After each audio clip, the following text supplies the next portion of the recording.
This is Gary Parr, it's Fiber Talk, and I'm here with Linda Vinson of Needlemade Designs. And as I have promised in more than one show here in recent weeks, we're going to talk about in great detail the Queen's Sampler. Because I think this Queen's Sampler is one of the really unique and special needlework projects, needlework designs that we have available to us. And not because it's a sampler. I mean, it's a sampler format, but to me, and I don't know if you agree, Linda, to me it is an opportunity to use several needlework techniques, to learn several needlework techniques, all in one thing. The fact that it's a sampler format, to me, is really immaterial. It's that there's so much here to learn, and also it comes across, if you look at it, it just a once over, it comes across as a sampler, a project that's just overwhelming for the average, whatever average needleworker is. But even that is not the case if you take it a piece at a time. Is that how you view it? It is. And really, even though, excuse me, originally a sampler was meant to test out different designs, test out different techniques. And so it really is a sampler in every sense of the word. Okay. It does all of it those does what things. the Right, function is, right. yes. Mm-hmm. One of the things that when I first took this class, Darleen O'Steen is the designer of the sampler. I took the class from her in, I think it was November of 2000. Excuse me. And this is Darlene's original chart here. This is Yes. the Needles Praise Darleen O'Steen sampler chart. And then just so people understand what we're doing here, Right. is we have the original chart, and then to do what we're going to look at today, we also have then the stitch guide you put together. Right. When I took the class from Darleen, she hadn't finished her sampler. And so one of the things she encouraged us to do was make any changes that we liked to make it our own. To add in stitches, to change colors, to whatever might suit our fancy. And so I did. I took her at her word, and I added in a bunch more colors and several different stitches. And because she hadn't finished her queens, when I did my queen, I decided it was going to be Elizabeth. And so that's why the red turkey work hair and all. And so there were some choices that flowed from that. Plus, I just liked a little different color palette than what she had chosen. And I finished my sampler, and for about 15 years, it hung on the wall at home in quiet obscurity. Then one day with, I always forget the name of this Facebook group. It's the one that Nicola started, and Krista Grammer helps her with it.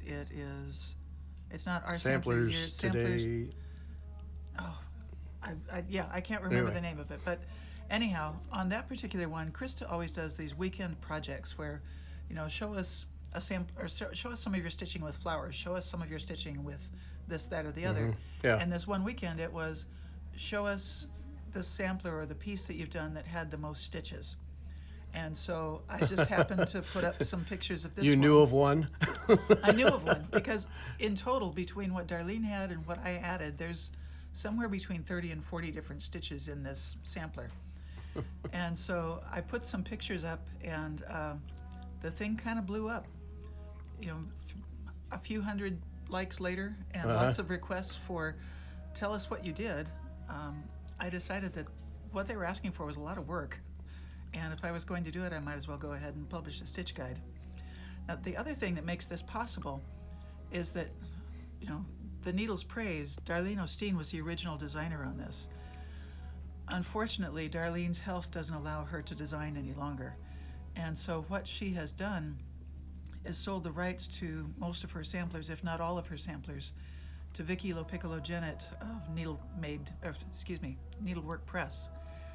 And so while this Queen Sampler was out of print for many years, it's now available again because Vicky has taken it, updated it to today's software. Mm-hmm. And so you can actually still get a copy of the Queen Sampler where, for probably 10 or 12 years you weren't able to get one at all. Yeah, and now this model, should point out we're at the attic in Mesa, Yes. Arizona. Gene Lee's store, and so this model resides here when you're not using it to teach with. And that's where we're at recording this thing. And you and Vicki both worked here at We one did. time? We both worked here at different times. We didn't work together, but Vicki and I have been friends for, well, we tried to figure it out the other day, and all we could decide was over 20 years. That would be a long time. Yeah, we were each about 3 years old when we met. So then Vicki brought back and made available in a modern format, the formats we're used to, the original design. Yes, right. And so, it wouldn't have really made any sense for me to produce a stitch guide if you couldn't get the original design. Right. Because copyright's very important to me, and I'm not going to step on another designer's toes. And so I wasn't about to try to include everything that Darleen had, and steal her design.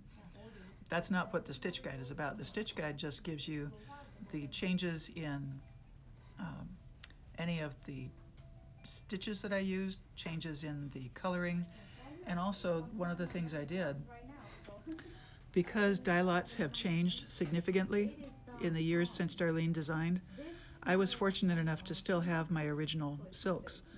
And so before I put out the stitch guide, I brought all those silks in and compared them to today's dye lots. A couple surprises? There more than a couple.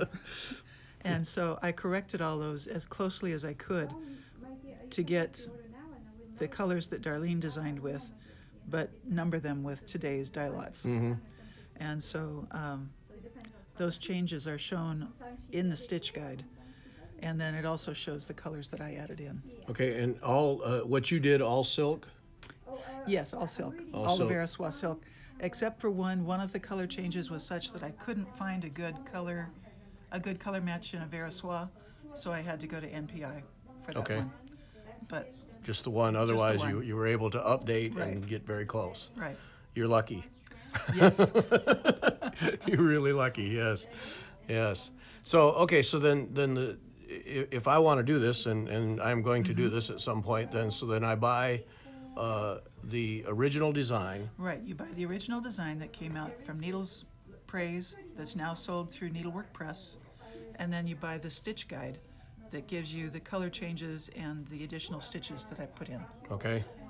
And the combination of the two gives me what we're about to look Combination of at. the two gives you this whole piece that you were looking at, yes. All right, well then why don't we take a look at what you did, Okay. and let's remove the things here, because we weren't getting the full impact. Now, this is where, let's just start at the bottom, then we don't have to stand up. How about that? Okay, that's fine. So then we have the white work section down here at the bottom. Here, let me Right. just give a full look at what we're doing here.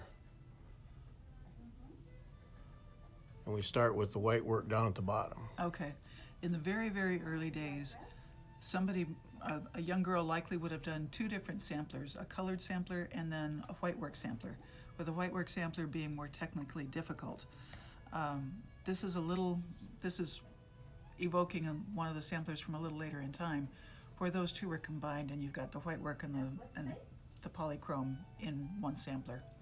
So down here in the white work, this sort of work here with the acorns and the oak leaf motifs, that's called lacis, L-A-C-I-S. And it's a technique where you draw away some of the threads. It's like you leave two, you take two, you leave two, you take two. And you make this grid out of the fabric.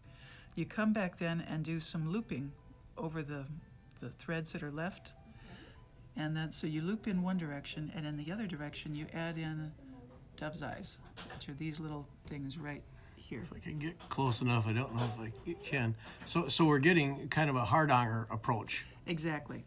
It's very similar to the dove's eyes, or exactly the same as the dove's eyes that are used in hardanger. Just the way of working it is a bit different. Now, the one thing that I didn't include in my stitch guide that I probably should, and this is a bonus for your people here. Okay.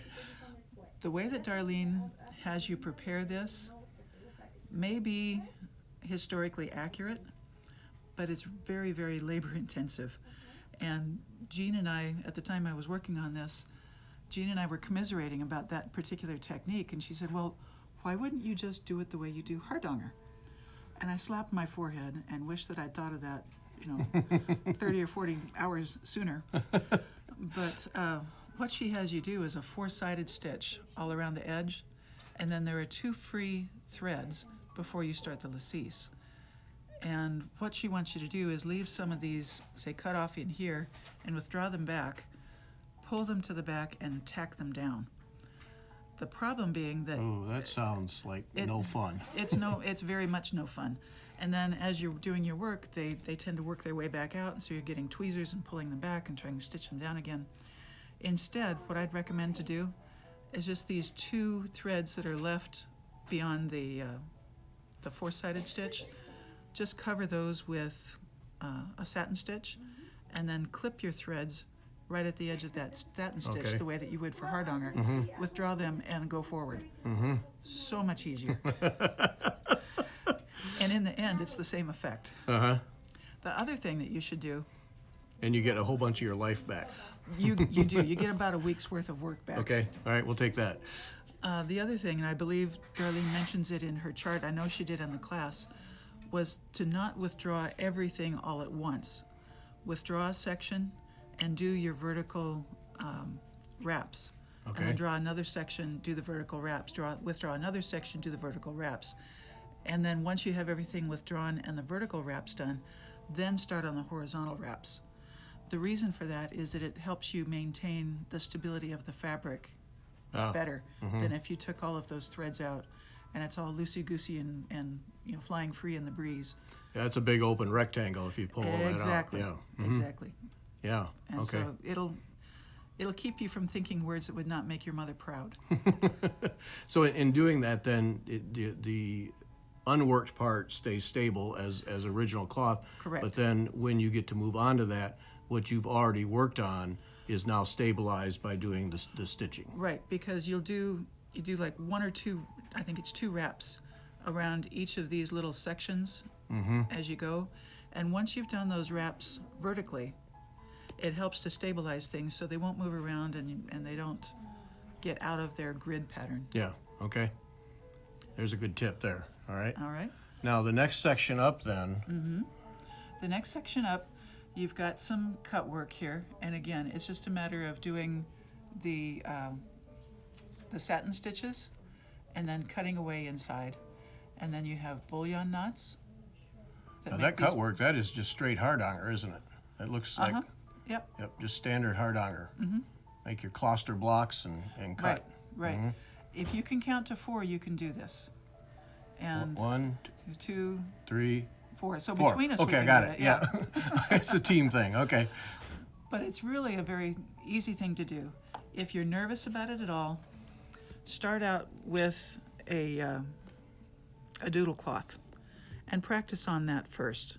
And then once you're confident, so you can practice these techniques, you can practice the lacis, you can practice any stitch that you're going to be doing here.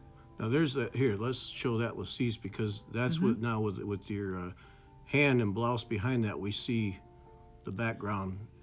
Right. Yeah, we can see what goes on there. Okay. Right. When I framed my piece, I had a choice of putting a darker cloth behind the lacis work so that it would show better, but then that would discolor everything up above as well. Right. And so I chose to let the lacis suffer a little bit, but keep the colors nice and bright. Have to make a call. Yep. That's right. So let's see the other side. And see, it's messy because this isn't meant to be pretty for anybody else to see. It's just meant to be practical and to be useful. Right. And so it's a great way to practice your stitches and get comfortable with things like the detached buttonhole or detached buttonhole up here. This is the trellis stitch. And get comfortable with those things before you take them to your sampler. Yeah, this is really great to see because I don't think people appreciate what the doodle cloth can do for you. Just lop off a piece of cloth and just make a mess. Right. And it can be a larger count than what you're going to work on. In fact, for a lot of the stitches, it's better to use a larger count because you can see better what you're doing. And you can see here on this lacis piece what Darleen was talking about with leaving a little bit of the thread and tacking it down. And you can see where those want to work Oh, themselves ew. loose, like this little one here. Oh, I'm not liking that at all. Yeah, and so this, like I said, this may be historically accurate, and I haven't contacted her to ask, if that's what she was doing here. But there's a way to get it to look just as pretty and be a whole lot less work. Mm-hmm. And just approach it as though it were hardanger, and you'll be very happy. Yes. So then back up then now this section, because to me in the whitework section, this center is just beautiful. It's really nice. Those, you know what? I lied. Those are not bullion stitches. Those are done with buttonholes. Okay. These little flower-like. Yeah, the little flower-like thing.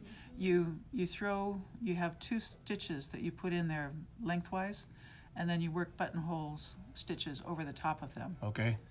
And that's how you get that effect. I'm sorry, I misspoke to begin with. Well, that's all right. Yep. You could also do it with buttonholes. They would just look a little different. They wouldn't be quite as flat as these are.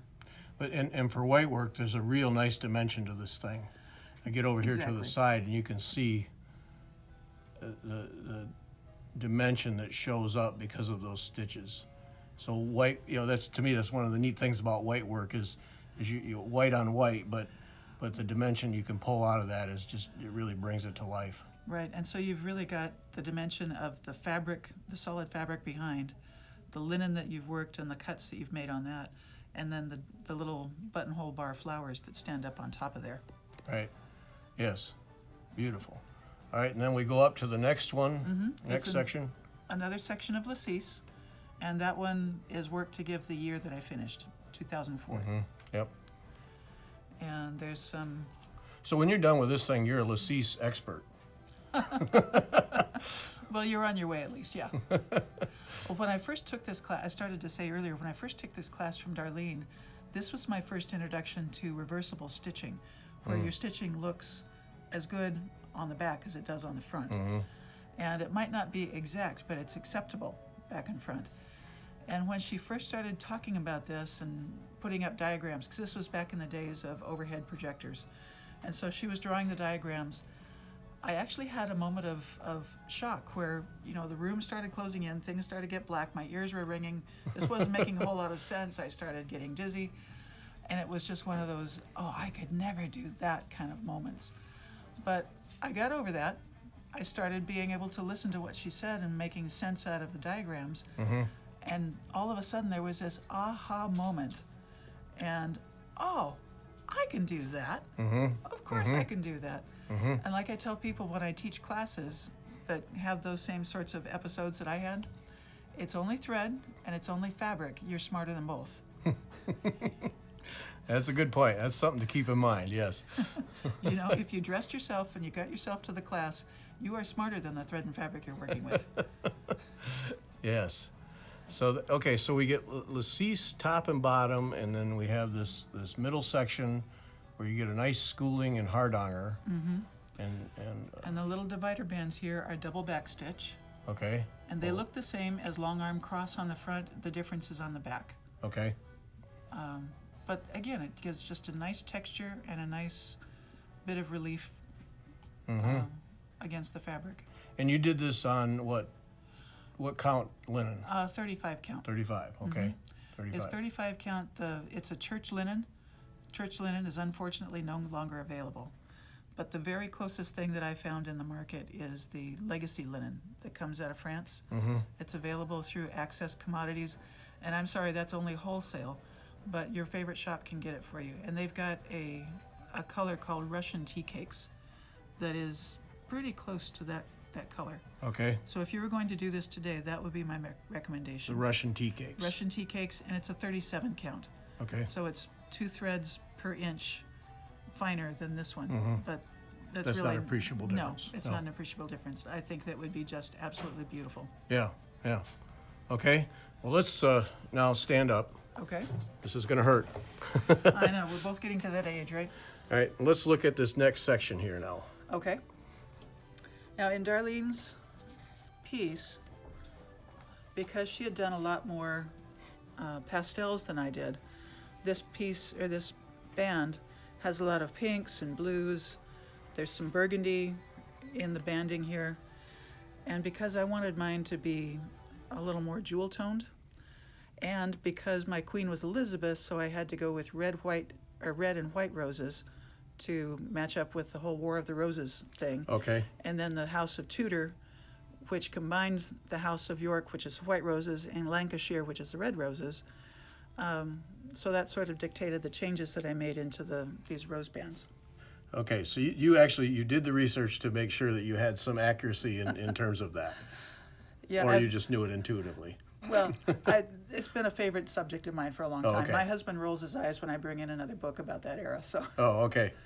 One of those. Okay. one of those kinds of things. Yeah, I hated history in high school, but I've become a history nerd. And so that's why the Tudor rose is generally red on the outer with the white on the inner. But just to balance things up here, I made one with the red on the outside and then the other with the white on the outside. And then because of those colors, I decided that this vine that carries between the roses should be more shades of green and gold instead of blues and burgundies. And so I changed that, and then these flowers were supposed to be shades, or these leaves were supposed to be shades of blue. And I thought shades of brown looked better. So I just changed. And amazingly enough, it wasn't until just recently that I realized I forgot something. See this little leaf right here? I forgot to put it in. And then even beyond that, looking over at the white one, Oh, you left it out all the way around, didn't you? I left it out on both of them. Yep. And then this leaf that's on either side of the red, I forgot to put it in over on the white. And these curlicues, I forgot to put those in on the white. And I forgot to put this in on the white. Oh, But you know what? My. Unless somebody goes on a national blog like this and points it all out, no one will ever know. The stitching police won't come to your house, so it's okay. But it was just one of those things. I thought I had it all done, and just recently, my eyes were opened and I saw the things that I forgot to do. Well, but now in what you did, though, by leaving these areas empty, it kind of gives a visual relief there. Yes, a little poche space. My husband's an architect, so I picked up a couple terms from Okay, him. all right, you go fancy on me. I'm going to go visual relief there. Yeah, but so maybe not a horrible thing at all in No. that you left them out, because because there's a lot going on in this section, There is. and so that gives those little spots, little white spots or empty spots, then give us a place to rest. Right. Yes. Right, and that's important because otherwise the eye gets fatigued, and you get tired of looking at it faster than you would otherwise. Yes.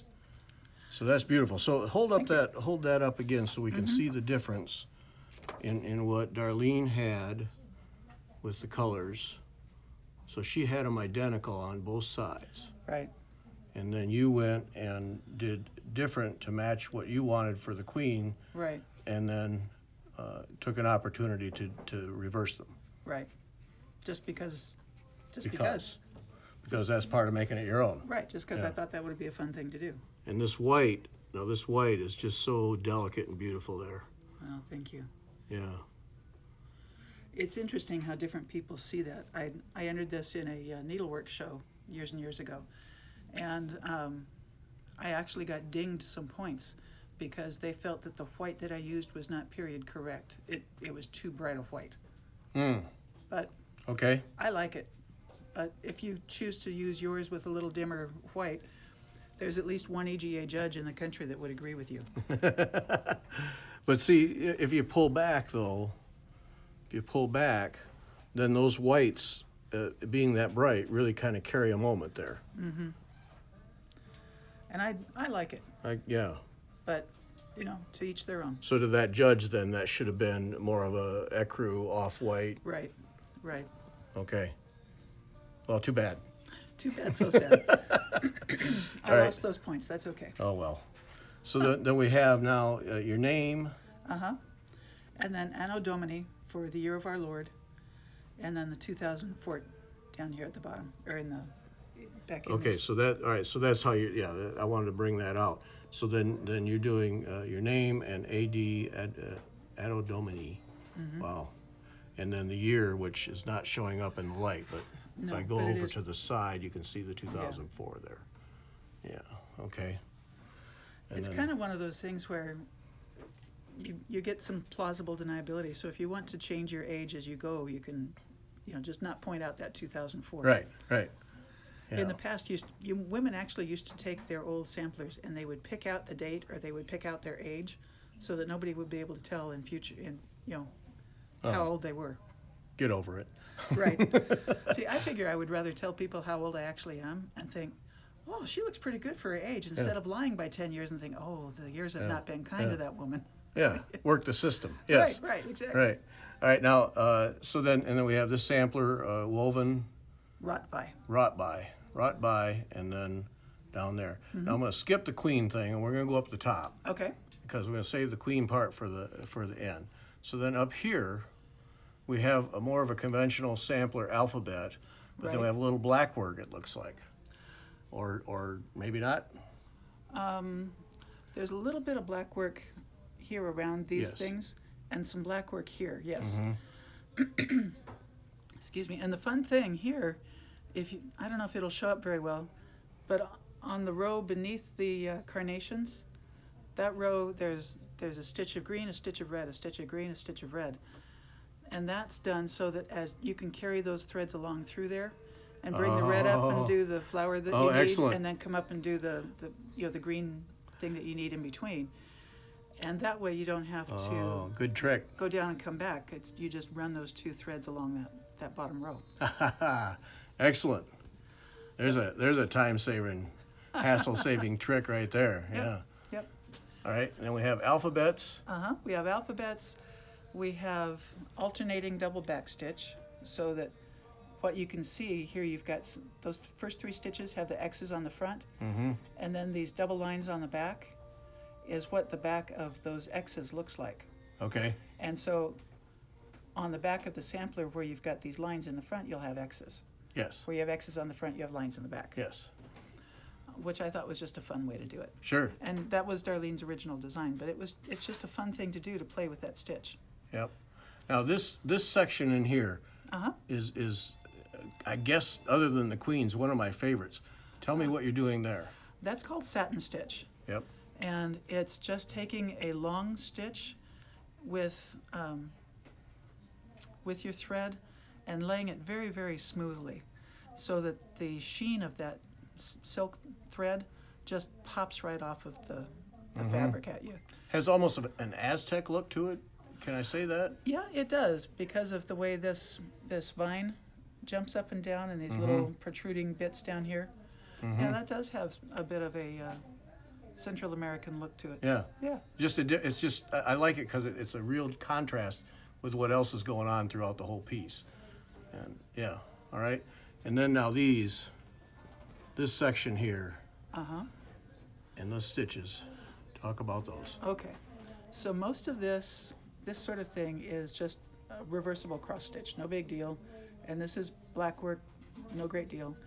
These are Montenegrin stitches. And Darleen gives good indications for that. However, because of what's done here, and then there's more Montenegrin done down in this row, and so you're turning corners and you're flipping things around. If you're going to do this, I strongly recommend that you get a copy of the Autopsy of the Montenegrin. I have that book. By Amy Mitten.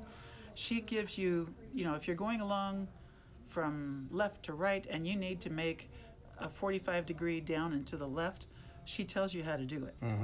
There's every possible way that you could move that stitch. She covers it. That book is well worth the money. It's well worth the time. It saves hours. And Darleen does a competent job of showing you like how to go and turn this corner and then come back up here. But it doesn't cover everything that you're going to need. I have that book because Nicola wouldn't let me walk out the door without it. Good for job, one Nicola. of her samplers, because she said, again, if you have it will save you hours and headaches. It'll save you years of your life. And it will probably save you throwing this over to the side and not touching it again. And that book was out of print for a while. Amy brought it back. Don't walk, run to your nearest store and get a copy. It is well worth the money. Yep. And so that's that whole band that runs through Through there, okay. Yep, so that's Watch, that bend. watch how I move the camera out of, as I pointed out, I move the camera out of the way so people cannot see it. There we go. There, so that's all Montenegrin there. Right. Inside, you've got double back stitch. So the outside of the vine is Montenegrin, the inside is double back stitch. Mm-hmm. And then in here, in the grapes, you have something called a spiral trellis stitch. And it's, See how close I can get, because those things are just beautiful. Look at that. and they look amazing. They also look intimidating. Yes. All right, so when you're practicing that spiral trellis stitch, work on a fabric that's a looser weave than what you'll use normally, and use a thread that's a bit heavier than what you're going to be using in your piece. That will help you to see what you're doing and learn the stitch more easily, Okay. okay? Because one of the things you need to do, you put the stitch down on an outline, and then you come back and you stitch over the little bars that go between those stitches. And so if it's too fine a thread when you're learning, you won't be able to see where those bars are between okay. the knots. Okay. So, And- so you do yourself good to familiarize yourself Exactly. on a bigger thread. Right. The other thing about this stitch, it's all about the tension. Mm-hmm. And so by practicing a bit, even if you're familiar with the stitch, you're well practiced with it, you're going to put it on your sampler, pull out your doodle cloth and do a little bit just to get your rhythm back and to get the tension right before you go to your sampler. Now, see, this gives me, puts me in the mind of some needlepoint. Oh, okay. Needlepoint stitches. Mm-hmm. Yeah. Mm-hmm. Where it's based out of string art. Yes, yes. And- Some and of those so- are enormous. Yes. Right. Yeah. So that, okay, now I relate to that then. Okay. Yeah. Okay, good. Because it's all about tension and it's all just about knowing where those little bars are going to be between the knots for you to slip your needle in. And see, it really shows up in this one here, if I can, Yeah, the lighter the thread, the better there it is. that's going to show. Yeah. You can see that pattern. It's worth everything to get that pattern. That's beautiful. And it's really a lot of fun. There are things that you can do with that. It's similar to a stitch that's used in Indian embroidery where they attach the mirrors. Mm-hmm. And they'll put a piece of mirror down and use this stitch to go around and attach that mirror to the Yes. cloth. Uh-huh. So there's all kinds of things you can do. I haven't done this yet, but I thought it would be fun as a someday idea to use this stitch, but not as you're going around and around to get this to lay flat, you're decreasing your stitches every now and then. Okay. But I thought, wouldn't it be fun if you did that and didn't decrease the stitches and let it sort of rise up off the fabric and make a little bee's cap out of it? Oh. Wouldn't that be cute? Oh, yeah. Oh, yeah. So, there's all kinds of ideas. Just allow your mind to think the what if kinds of thoughts. Mm-hmm. Yep. Fun there. I just love those because there's a dimension and a texture there you just can't get with anything else. Right, right. Each one of those. Now there's also something, this is a spiral trellis. There's a regular trellis that just goes back and forth in rows. It gives a very different look.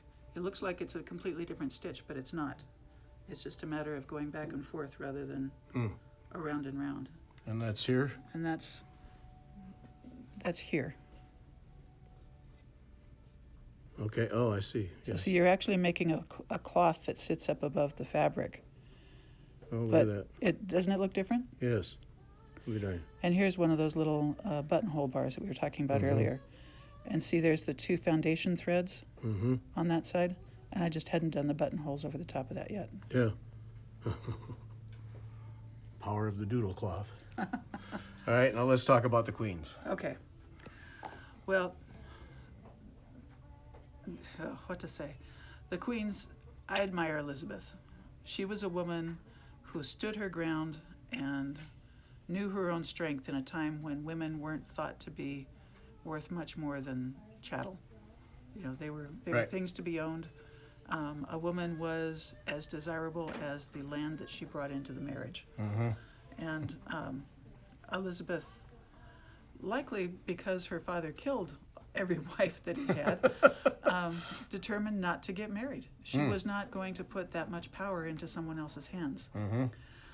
So there were consequences and there were benefits from that, but that's the path that she took.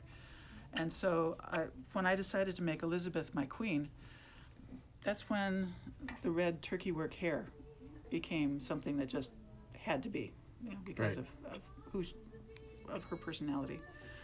And then, well, her gown has to be just absolutely drop dead gorgeous, right? Right. And so that's why I went and found this particular stitch and then added in the beads and added in the gold work for her underskirt. Yeah, I'm going to move here to the side so people can kind of capture the dimension that you've created here. Yeah, there is a dimensionality to it, and that's part of what I love. In fact, if I can very carefully, her overdress is done with detached buttonhole, and one of the things I did, very carefully, it's not going to work, but I worked the detached buttonhole on her overskirt, starting here and going down this way, and working the rows up and down here. Okay. And I finally came out and ended right about there when I thought I had enough. And then I took that thread and took it to the back over here. So it folded that fabric that I created back. Okay. Oh. And so it looks like her skirt is folded back. Yes. Yes. And So that's how you did that, because to that's me how I did that's that. that's the real standout element is how you made that look like a separate layer. Right. Yeah. Well, it is a separate layer. Because it is, yeah. And I just wanted to emphasize that it was. And it's, again, one of those things, well, I could have just brought it down and tacked it into the bottom. But how much more dramatic to pull it back Right. and let it sort of curl over on itself. Right. And so, again, that's just one of those, let your mind play all the what-if games, and run through the scenarios in your head of what could be. Yep. And then I used that same little stitch on her sleeves. Just 'cause it was pretty, so why not? And then each of the ladies in waiting that's with her, well, for the 3 ladies total, each underskirt is a different stitch, each dress is a different stitch, each set of sleeves is a different stitch. Oh. And so just because I wanted to play and change it up. So impressive. Oh, thank you. And then there's a necklace. Can we call that a necklace? Or a ruff. Or yeah. rough. Okay. Shows what I know about that kind of clothing. Okay. And those were done in queen stitches with a thread called dentille, special dentille. And that's part of what Darleen designed. Okay. Those were in her design. That special dentille is a little tough to get now. DMC is going to be discontinuing it. And so I haven't talked with Jean. She was looking for a good substitute thread, and I haven't talked with her yet to see what she's come up with. But, And then what did you use for the queen's for the metallic crown? look? Yes. That's a real Kreinik thread. And when I got ready to, it's a Kreinik metal thread. It's put out by the company Kreinik. I think it's called their gold and silver bullion, and it's these 2 colors of bullion thread twisted together. So when I went to put out the stitch guide, I just went to Kreinik's website and saw that it was still there, and I thought, okay, good, it's still available. Well, not so much. Oh. You can get it in all silver, but it's not available in silver and gold. Oh. So there is a good substitute that I'm recommending, and I've got it in the stitch guide, at least in the second printing, not in the first one, I'm sorry. It's available again from Access Commodities, and it's called their Gold Millery. Okay. And it's a brighter gold, but it'll make an absolutely stunning crown. Okay. And then there's also with her crown, there's a small paillette gold spangle. I can't get that to focus. There it goes. So there's a small gold spangle and then a bead to look like a pearl Okay. at the very top. Okay. Unbelievable detail in this thing that you build into this thing. Thank you. All of it is just, it's a stitch at a time. And it doesn't show on here. Let me pull up. When I was considering different stitches for this, one of the things I did was take that stitch and do a bit of practice with it in the margins of my piece. Okay. And so this is a photocopy that I've got in the stitch guide of the back side of my work. And it shows a couple of these little spots where I was testing out different stitches, because I wanted to see how that stitch looked on this fabric with that thread, and make sure that it looked good both front and back. Yeah. So we can see you've got this life full-sized front and back in the stitch guide then. Right. And so there's the back that's included in the stitch guide. And this is fun, getting it so that you've got an X on the front and the square on the back. Yes. That was just one of the things Make that you made pay attention. made my heart happy. Yeah, And then this is the copy of the front that's included in the stitch guide. yeah. And see now in the weight work, then the acorns and the years show up a little better here. At least the picture helps them so people can see what that is. Yeah, I Yes. took it a little bit from the side, and I had some pretty strong light on it coming from the side. To bring out that, yeah, yeah. Yep. So then let's finish up here now. Okay. The arch that you have going around. Yes, that's part of Darlene's design, and what she wanted us to do is fill the vine in with chain stitch. And I was just not coordinated enough. If I did chain stitch with one thread, it was too thin. And if I did chain stitch with two threads, it was too bulky. And so I went looking to see what I could find to fill that in. And I ended up using something called a Van Dyke stitch. I don't know that it's period correct, but that wasn't what I was all about. It was just Right. about getting something that would fill it and give some texture. And the thing that I like is the Van Dyke stitch actually forms a little raised braid Yes. as you go along. And Let me it see if I looks, can show that. Yes, because that's what really makes Yeah. this work. Yeah, so it gives some dimensionality to that vine, that bower that's over the queens. Because it literally looks like it's woven, wrapped around each other. Yeah. Yes. Yeah. And so I was really happy with that, with how that came out. Yes, I would be. Beautiful. Yeah, you can. Yeah, I'm picking that up. I think I can see that. Really, so much dimension. Yes. And you know, it's a stitch that's easy to take around corners, do on the diagonal. It just adapts itself really well to this work. And so because I've got the red rose on one side, I use the white to work with the gold on the bower and there. Right.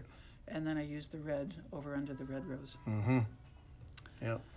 Oh, and one other little history nerd thing, Okay. if I may. Help yourself. Because the Wars of the Roses were all about the House of Lancashire and the House of York battling one another for the throne, I feel that the House of York had the better claim to the throne. And so if you see here, the white rose is one stitch taller than the red rose. Because you could. Just because I could. And those were the kinds of little things that people would put in their samplers. Mm-hmm. You know, for years there was a crowned oak tree that showed up in samplers because King Charles II hid in an oak tree when, you know, with all the roundheads and the cavaliers and back and forth, blah, blah, blah. He hid in an oak tree when the guys were trying to find him and catch him and kill him. And so a lot of times, royalists would put an oak tree with a little crown up above it into their samplers. Just to make the statement. Just to make the statement. Mm-hmm. Nothing that would get you beheaded. Right. But, you know, Yeah, stop short of beheading. right. So this is So that's my little statement about the Yorks and a little history. Lancashires. One stitch higher. Okay. Right. Well, Linda, this is just gorgeous. Thank you for taking us through this whole thing. Oh, you're so welcome. All Thank you the- for asking. Yeah, all the details, such an impressive piece. And again, you know, I come back to it looks intimidating. I mean, it looks overwhelming, but you break it down. You break it down, you get a doodle cloth, and again, as I said, it's only thread and it's only fabric. I have every confidence that you are smarter than both. And if you're not, Well, if you're not, you probably won't be able to watch Right. this because you won't be able to operate the computer. So beautiful piece. Thank you you. so much. you're welcome. Oh, very quickly. Yes. Just to let- Yes, we got to talk about the next thing. Well, that means we can sit down then. Outstanding. Yeah. Well, this Oh, I'm so glad you remembered. We're not done, folks. Sorry. This won't be coming out next week, and hopefully I'll get it out sometime before next market, but it might be after next market. I decided to make a companion piece, and instead of a queen sampler, it'll be the king sampler, and it's going to be Henry and each of his wives on the main band, and then down below I'll have, I've worked out, one of his badges was the Hound of Richmond, And so I've got some Hound of Richmond coming down. Okay. So Now, all right, now, my aunt, who was the tracer of all family things, did get us back to Catherine Parr. So which one is she? oh, she is we the have very her? last one. She's right that here. one, okay. She's this one. right. So it's divorced, beheaded, died. Divorced, beheaded, survived. And so you come from a line of survivors. All right, all right. I'll note that in the ledger. Well, that's great. So, and then around the king, then you're going to use that same. That same bower, and I'll put the same sort of Van Dyke stitch inside that one. Carry it through. Yep. Okay, now, so this design here, does that mean then you're going to stitch an entire additional sampler? Yes, and it'll have a white work section. It will have a polychrome section, and other than the bower, and just the ladies generally relating to one another, everything else will be different. Hanging next to each other, that's going to be stunning. Well, thank you. Yes. All right, now we're done. Now we're done. Outstanding. Thank you. All right. Thanks so much for the opportunity, Gary. I Yep. appreciate it.